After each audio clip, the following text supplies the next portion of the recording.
আজকে আমরা শিখব গুণ্য গুণক আর গুণফলের সম্পর্ক। গুণ্য গুণক ও গুণফল এর সম্পর্ক। গুণফলের সম্পর্ক দেখো, এখানে গুণ্য গুণিত গুণক সমান কি হয়? গুণফল হয়। গুণ্য গুণিত গুণক সমান গুণফল হয়। যদি গুণ্য আর গুণফল দেয়া থাকে, গুণফল দেওয়া থাকে,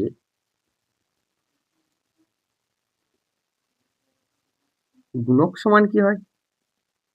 গুণক সমান গুণফল ভাজিত গুণ্য। আবার